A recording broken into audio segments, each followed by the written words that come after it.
Imagina que tienes una sola oportunidad, una, única, última. No hay vuelta atrás, no hay tiempo para compensar el daño que has hecho, no hay manera de borrar todo lo que fuiste. Ahora imagina que en ese preciso instante el hombre crucificado a tu lado te mira a los ojos y te dice que hoy estarás con él en el paraíso. Esta no es una historia inventada, esta no es una leyenda piadosa de la Edad Media, esta es la historia más radical de toda la Biblia, la historia de un hombre que vivió como criminal, murió como criminal y fue el primer ser humano en recibir una promesa directa del Hijo de Dios. Su nombre es Dimas, y lo que estás a punto de escuchar va a cambiar para siempre la manera en que entiendes la misericordia. En los próximos minutos vamos a hacer algo que muy pocos se han atrevido a hacer. Vamos a reconstruir la vida de Dimas, desde su infancia en Galilea, pasando por los evangelios apócrifos que la Iglesia conserva, hasta ese instante en la cruz que nadie que lo haya leído puede olvidar. Vamos a responder preguntas que quizás nunca te habías hecho. ¿Por qué fue un hombre así y no uno de los apóstoles el primero en recibir la promesa del paraíso? ¿Qué fue lo que vio Dimas en Jesús que los demás no vieron? ¿Y qué dice su historia sobre ti, sobre mí, sobre cualquier persona que siente que ya es demasiado tarde? Quédate hasta el final, porque la última parte de esta historia es la que más va a tocarte. Para entender a Dimas primero hay que entender el mundo en que vivió. Galilea, año 1 de nuestra era, una tierra ocupada, una tierra humillada. El Imperio Romano había extendido sus garras sobre Judea hacía ya décadas y la población judía vivía bajo una presión constante, impuestos aplastantes, soldados en las calles, leyes que no eran las suyas. En ese contexto, los llamados latrones, los salteadores de caminos, no eran simples ladrones de bolsillos, eran hombres que habían caído al margen de la sociedad, algunos por desesperación, algunos por violencia, algunos por elección, y según los evangelios apócrifos que la tradición cristiana ha conservado, Dimas era uno de ellos, Galileo de nacimiento, dueño en algún momento de una posada, un hombre que había conocido el calor de un hogar y que en algún punto de su vida, por razones que la historia no nos dice con certeza, eligió el camino del crimen. Los evangelios apócrifos nos dicen que Dimas robaba a los ricos pero favorecía a los pobres. Como Tobías, se dice, solía dar sepultura a los muertos. Hay algo en ese detalle que lo hace inmediatamente humano. No era un monstruo, era un hombre complicado en un mundo complicado. Un hombre que hacía cosas terribles y también cosas que rozaban lo bueno. ¿No te suena familiar? Hay una historia que la mayoría de los creyentes no conoce y que sin embargo ha sido transmitida durante siglos en la tradición cristiana. Se llama el Evangelio árabe de la infancia y en él se narra algo extraordinario. Cuando Jesús era apenas un niño, su familia huía a Egipto para escapar de los soldados de Herodes. José, María y el niño, solos en el desierto, de noche, con el frío y el miedo como compañeros de camino. En ese viaje, según esta tradición apócrifa, la Sagrada Familia se encontró con un grupo de salteadores y uno de esos hombres, llamado Tito en el relato, el mismo que la tradición identifica con el que luego sería Dimas, hizo algo inesperado. Los protegió, convenció a sus compañeros de dejarlos pasar y la Virgen María, agradecida, lo bendijo. Pero hay algo aún más extraordinario en este relato. El Evangelio apócrifo dice que en ese campamento había un niño enfermo de lepra, y que cuando la Virgen preparaba el baño del niño Jesús, bañó también a ese niño en la misma agua, y el niño quedó curado. ¿Era ese niño el pequeño Dimas? La tradición dice que sí, y que la profecía ya estaba escrita desde entonces, que José, al despedirse, le dijo a ese hombre que le había dado abrigo: «Tu acto no quedará sin recompensa, será mi propio hijo quien ayudará al tuyo». 30 años después, en el Monte Calvario, esa promesa se cumpliría, de una manera que nadie podría haber imaginado. Pero antes de llegar a ese momento final, necesitamos entender lo que pasó en los años que nadie vio, los años oscuros de Dimas, porque para que una conversión sea real, primero tiene que haber algo de qué convertirse. No sabemos exactamente qué convirtió a Dimas en lo que era. No lo sabemos porque los evangelios canónicos no nos lo dicen. Lo que sí sabemos es el resultado. Era un hombre que los romanos catalogaban con la palabra latina latrones. Y esa palabra, hay que entenderla bien, no significaba simplemente ladrón de cartera, significaba bandido, salteador, en algunos casos asesino.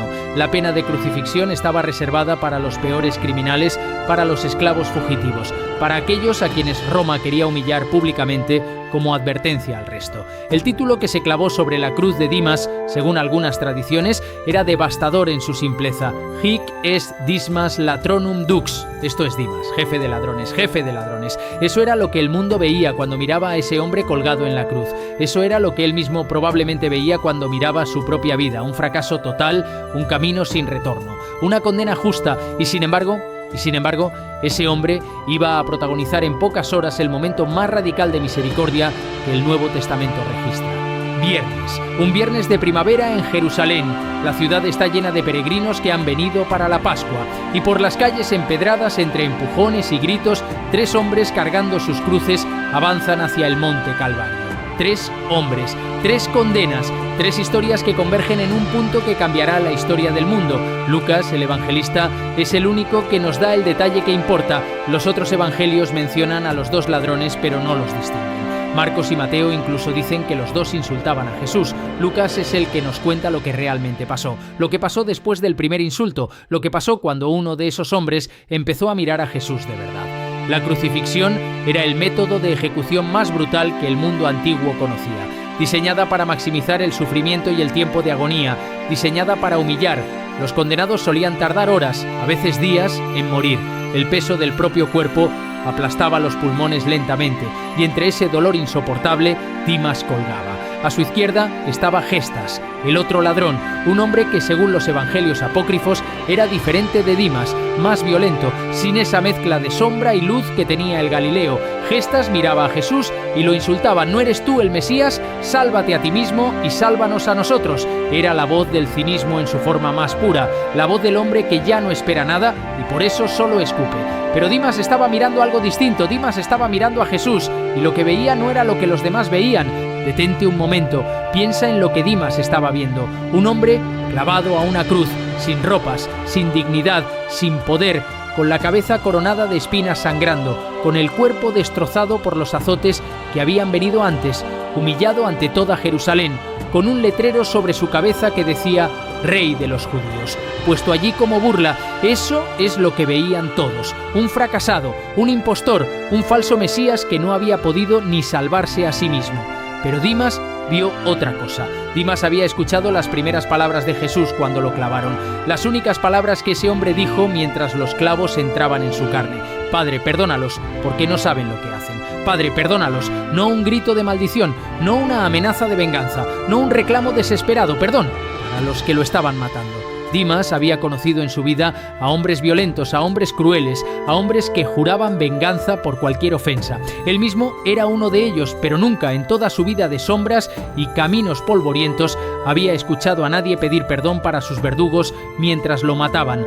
Y en ese instante algo se rompió en el interior de Dimas, algo que había estado cerrado durante años, una puerta que él pensaba que ya no existía.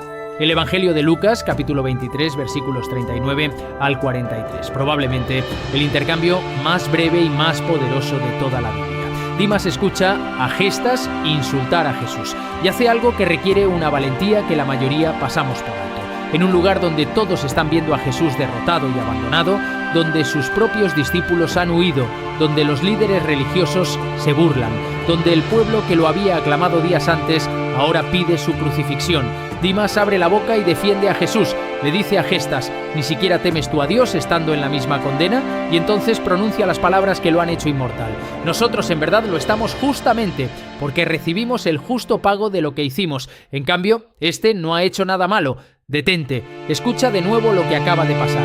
Un hombre en agonía que sabe que va a morir acaba de hacer algo que los apóstoles, los sacerdotes y la multitud no hicieron. Reconoció su culpa y proclamó la inocencia de Jesús, públicamente, sin nadie que le aplaudiera, sin ningún beneficio visible. San Roberto Bellarmino, uno de los grandes teólogos de la historia, escribió algo al respecto que lleva siglos resonando. Decía que Dimas llamó Señor a un hombre que estaba desnudo, herido, sufriente y objeto de escarnio público, crucificado junto a él, y aún así afirmó que ese hombre iría a su reino. ¿Qué rey?, preguntaba Bellarmino, tiene aspecto más humilde que este. Y entonces llega la segunda parte, la que te hace parar de respirar cuando la lees. Dimas se vuelve hacia Jesús y le dice simplemente: «Jesús, acuérdate de mí cuando vengas a tu reino». Acuérdate de mí, 3 palabras. No pidió gloria, no pidió un trono, no pidió resurrección, solo pidió que no fuera olvidado. Por un hombre que en ese momento no parecía poder recordar nada, por un hombre que estaba muriendo. Eso es fe, fe en estado puro, sin evidencia, sin milagros, sin resurrección todavía, solo la certeza de que ese hombre moribundo a su lado era el Señor del universo. Y Jesús le respondió: En ese momento de máximo dolor, de máximo abandono, cuando los cielos están oscureciéndose, Jesús le responde: en verdad te digo que hoy estarás conmigo en el paraíso. Hoy, no mañana, no cuando se lo merezcas, no después de pagar por tus errores. Hoy estarás conmigo, no solo salvo, conmigo, en el paraíso. San Agustín de Hipona, el más grande de los padres de la Iglesia, dejó escrito sobre este momento una frase que el tiempo no ha podido borrar. Dijo que Dimas fue liberado para que nadie desespere y que el otro ladrón no lo fue, para que nadie presuma, nadie desespere, nadie presuma. 2 lecciones, una cruz, 2 ladrones. Los teólogos han pasado siglos estudiando lo que ocurrió en esos minutos en el Calvario y han identificado algo extraordinario. Dimas hizo, en cuestión de momentos, lo que la teología cristiana llama un itinerario espiritual completo, paso a paso, sin que nadie se lo enseñara, sin catequesis, sin bautismo previo, sin ninguna preparación formal. Primero, reconoció su pecado. Nosotros recibimos el justo pago de lo que hicimos. No se excusó. No culpó al sistema, a la sociedad, a su infancia difícil. Simplemente dijo: yo lo merezco. Segundo, proclamó la inocencia de Cristo. Este no ha hecho nada malo. Mientras el mundo entero lo condenaba, Dimas fue testigo de su inocencia. El primero, el único en ese momento. Tercero, confesó su fe. Le llamó Señor. Le habló de su reino. Creyó que ese hombre crucificado y moribundo era un rey con un reino, sin haber visto ningún milagro, sin haber escuchado ningún sermón. Creyó cuando creer era lo más difícil y lo más absurdo. Cuarto, pidió misericordia, no justicia, no explicaciones, no un trato justo, solo acuérdate de mí. Eso es lo que los teólogos llaman conversión genuina, y Dimas la completó en minutos. Colgado de una cruz, agonizando, con el tiempo contado, la Iglesia ha canonizado a miles de santos a lo largo de los siglos. Comisiones, investigaciones, milagros verificados, procesos que duran décadas, pero hay un santo al que no hizo falta ningún proceso, porque fue canonizado por el propio Jesús, con 4 palabras: en tiempo presente, hoy estarás conmigo en el paraíso. San Dimas es el único santo de toda la historia del cristianismo que fue hecho tal directamente por Jesucristo. El primero que entró en el paraíso, el primer fruto de la redención. La Iglesia Católica conmemora su fiesta el 25 de marzo. No es casualidad esa fecha, el 25 de marzo es también la Anunciación, el día en que Dios se hizo hombre en el vientre de María. La tradición cristiana antigua creía que Cristo murió el mismo día en que fue concebido, que el principio y el fin estaban conectados por una misma fecha, y Dimas murió ese mismo día, el día del principio y del fin.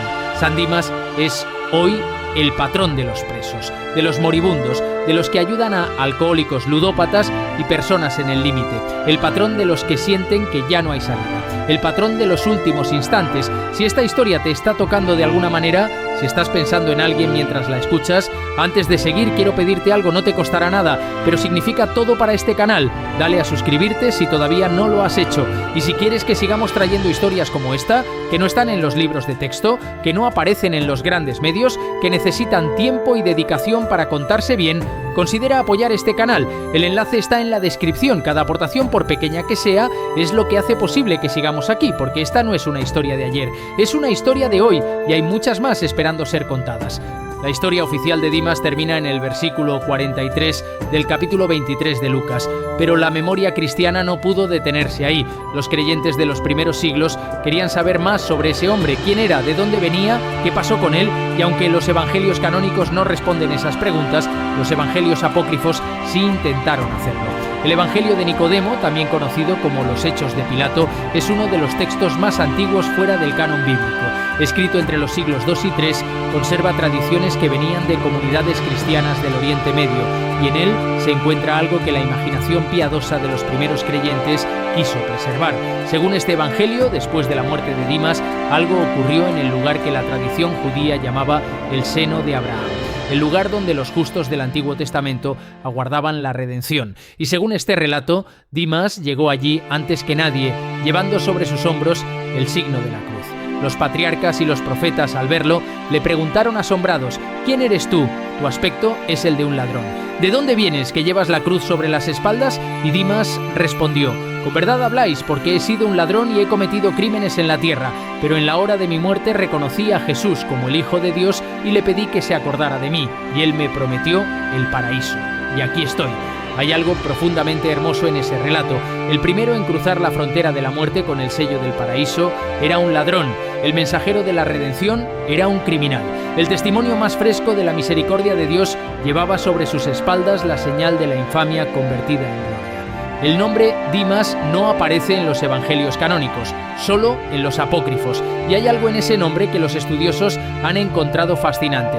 En griego antiguo, la palabra dismas o disme significa poniente, ocaso, el lugar donde el sol muere, y en las antiguas representaciones de la crucifixión, especialmente en Siria, los dos ladrones estaban simbolizados por el sol y la luna. El sol al este, Gestas, el que rechazó; la luna al oeste, Dimas, el que creyó; el poniente, el ocaso, el momento donde la luz muere. Y sin embargo, es precisamente en ese momento, en la oscuridad del ocaso, en el final de todo, donde Dimas encontró la luz más brillante de su vida. No hay metáfora más perfecta para la historia de este hombre, un hombre cuyo nombre mismo es el ocaso, que vivió en las sombras, que murió en el peor momento posible y que precisamente en ese ocaso, en esa oscuridad final, descubrió lo que significa amanecer. No podemos hablar de Dimas sin hablar de Gestas, porque son inseparables. Dos hombres, la misma situación, el mismo Jesús a su lado, dos respuestas completamente distintas.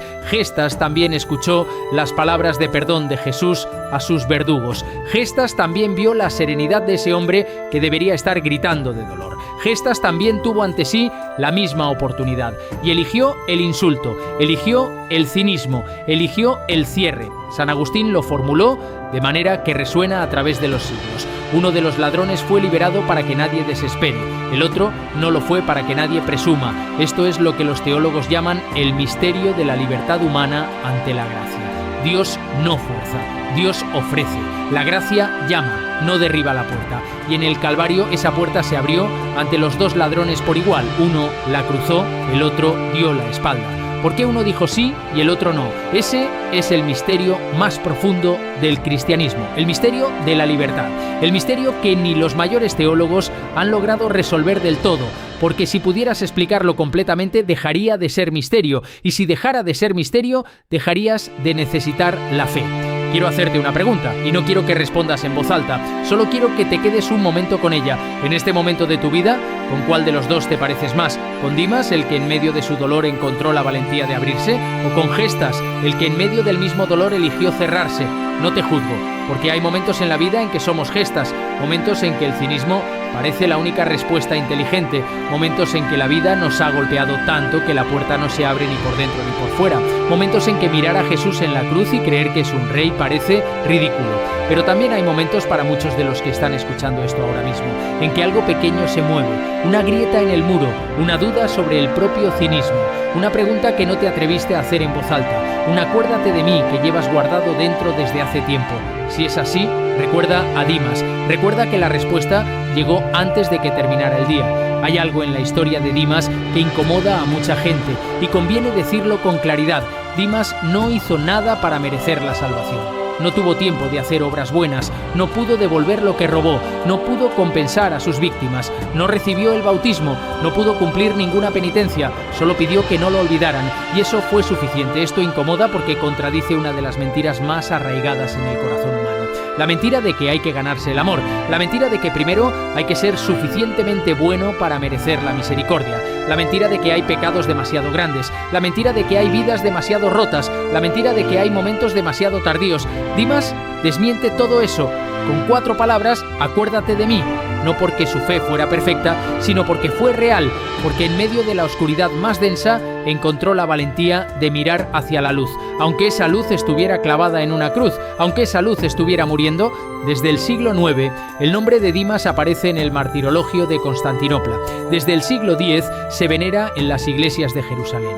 Desde tiempo inmemorial, las iglesias de Siria, Irak y todo el Oriente cristiano lo han recordado, y desde el siglo XVI el culto a San Dimas estaba extendido por todas las grandes iglesias de Europa. ¿Por qué? Porque una figura de la que solo se dice una frase en toda la Biblia canónica tiene semejante capacidad de persistir, porque su historia toca algo universal: la posibilidad de la segunda oportunidad, la posibilidad de que no sea demasiado tarde, la posibilidad de que Dios no mire hacia atrás para calcular cuánto mereces, sino hacia adelante para ver cuánto puede dar. Los papas lo han mencionado. Juan Pablo II habló de él como paradigma de la conversión.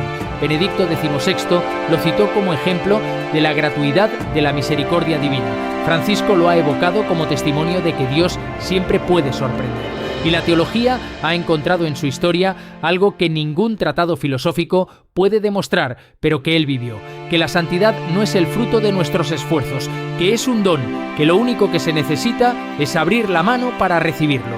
Si estás escuchando esto y hay algo dentro de ti que siente que ya es demasiado tarde, si estás escuchando esto y llevas sobre los hombros el peso de cosas que hiciste y que no puedes deshacer, si estás escuchando esto y sientes que la distancia entre lo que eres y lo que Dios podría amar es demasiado grande para cruzarse, quiero que pienses en Dimas. Piensa en un hombre que llegó al último día de su vida con todo el peso de sus crímenes, que no tuvo tiempo de compensar nada, que no pudo cambiar nada de su pasado, que solo pudo decir: acuérdate de mí, y recibió todo el cielo como respuesta.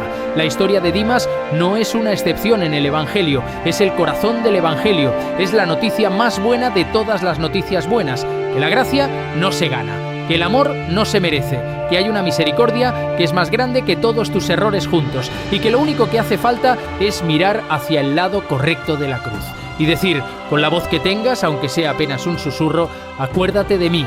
Los creyentes han llamado a San Dimas el ladrón que se robó el cielo, y es la descripción más perfecta que podría existir, porque efectivamente robó algo, pero no a Dios, porque la misericordia de Dios no puede ser robada, solo puede ser recibida, y Dimas la recibió con las manos vacías, con las manos llenas solo de culpa y de tiempo contado, y eso fue suficiente. 2000 años después, su historia sigue caminando. Por las cárceles donde alguien la escucha y llora sin saber por qué.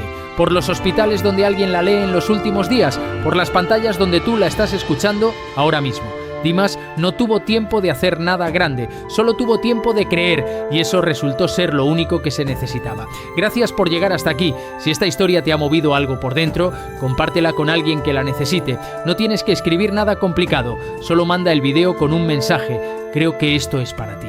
Porque quizás alguien que conoces está esperando escuchar que no es demasiado tarde, y tú puedes ser el que le haga llegar esa historia. En el siguiente video seguiremos explorando las historias que cambian la manera de ver la fe. Hasta entonces, que la paz que Dimas encontró en sus últimas horas pueda encontrarte a ti también, donde quiera que estés.